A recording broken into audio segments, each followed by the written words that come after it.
Pat Sloan Show, News Radio 700 WLW. As you know, yesterday we had a major terror attack last night in, of all places, Manchester, England, after an Ariana Grande concert let out.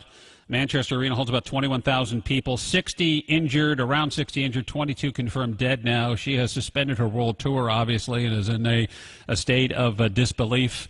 And concert goers, I mean, think about this, largely young teenage girls, teenagers, young people streaming out of the exits by the hundreds. A planned explosion occurred right in front of a glass window. Some died from injuries because of that, others from the nail bomb fragments, and still others were trampled in the melee that ensued. And, of course, this brings back memories of the Who concert here in Cincinnati. The question is, what can you do at this point to safeguard these soft targets? Dr. Alex Del Carmen is with Tarleton State University in Texas. He's a terrorism analyst. And Dr. Del Carmen, good morning. Thanks for joining us here in Cincinnati. Good morning. This is not the first time we've seen these soft targets attacked. They're the new norm. We've seen this repeated time and time again outside of the arena.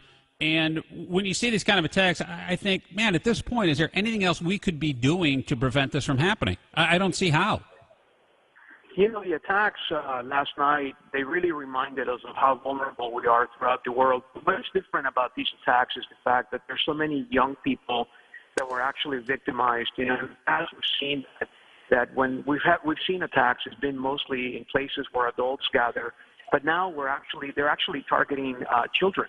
And that is absolutely alarming because they've set forth a new normal, a new standard on terrorism. As far as doing things that we can do to prevent, obviously, if they would have had some sort of a metal detector, if they would have had better security, hindsight is always 20/20, but we can do a much better job in securing those large gatherings anywhere throughout the world.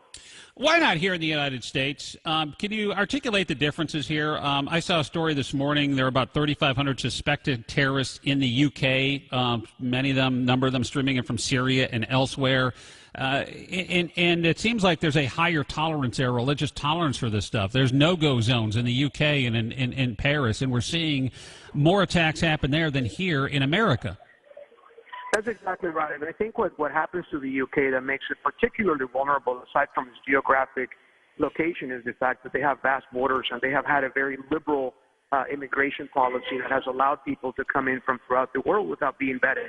And here in the U.S., we're trying to do a better job of being able to secure our borders and secure the people that come from other parts of the world and trying to get backgrounds on them. But in the UK, it's a very liberal policy, and sadly, they're paying the price for that. I don't understand how in some areas, I don't know if this is rhetoric, I haven't been over there, but the no-go zones where literally police do not go to certain areas of towns because of the large Muslim population, who, by the way, are not as assimilated as here in America, but are fairly militant and essentially will try to patrol things themselves.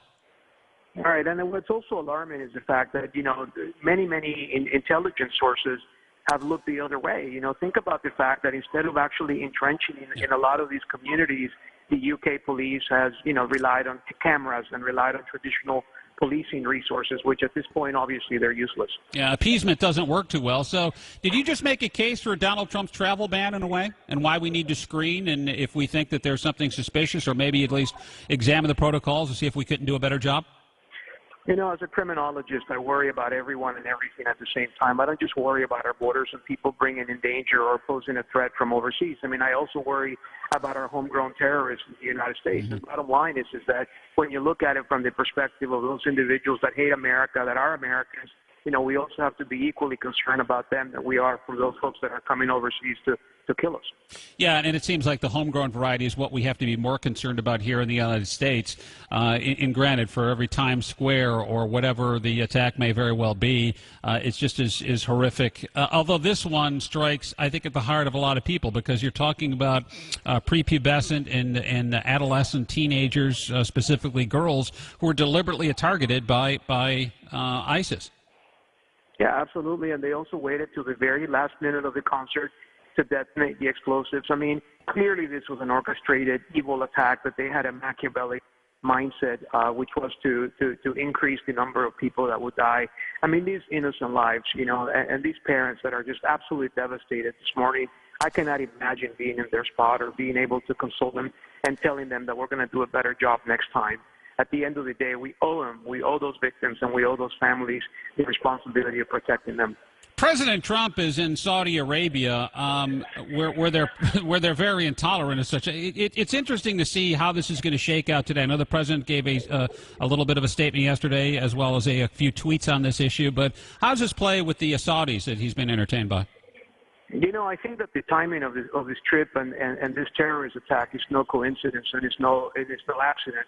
At the end of the day, when you look at it from the standpoint that he had just made a major speech on terrorism, trying to call the Arab world to rise up and basically, fight terrorism the way that we fought it in the United States, and then this happens within 24 hours, is a strong signal to Trump that at the end of the day, he's not doing much. And it's not only to the president, but also to the rest of us that are trying to ask the rest of the world to man up and simply fight terrorism the way we are. And so bottom line is, I don't think this is a coincidence. I think this is a time response, and I would not be surprised at all. They were planning it all throughout the time that he was going to be overseas. Knowing that he was there as well, too, and it's going to make for a maybe awkward but needed conversation, and that is, the Saudis have played both sides for a long time now. It's no coincidence that the 9/11 hijackers came from that area. And if you're Donald Trump, how do you force a difficult conversation because they try to play both sides against the middle?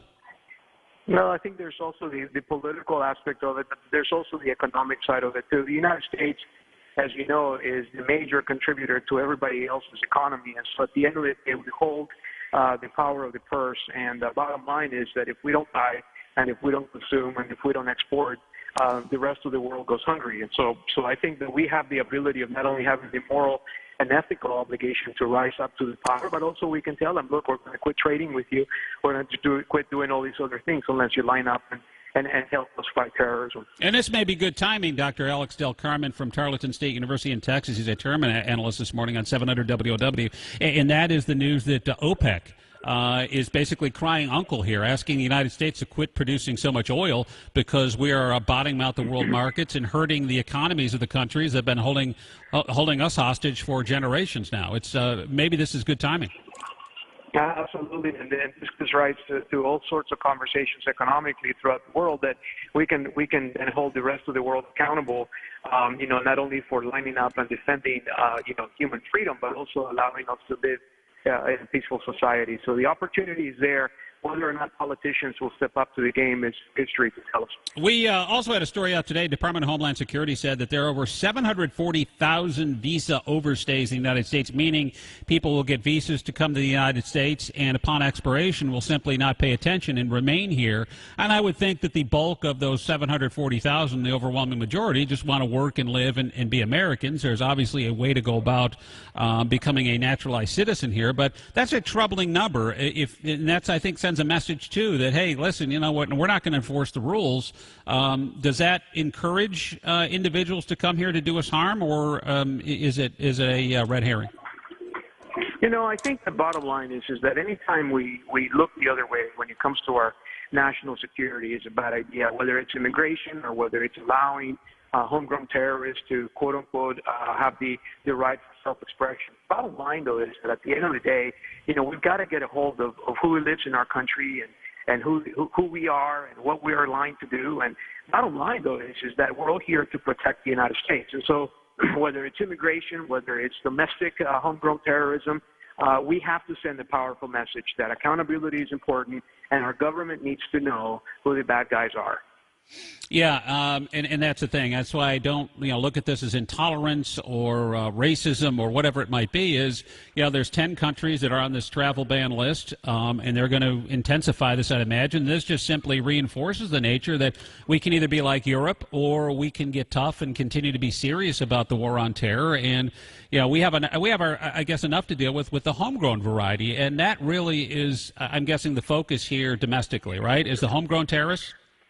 I think the focus is all of the above. I mean, at the end of the day, we cannot afford to look the other way on any of these circumstances. But what I'm trying to highlight is the fact that just like foreigners can come in and damage and kill our American people, the same thing can happen with homegrown terrorists. And so what we are after is not a particular race, a particular ethnicity, or a particular gender.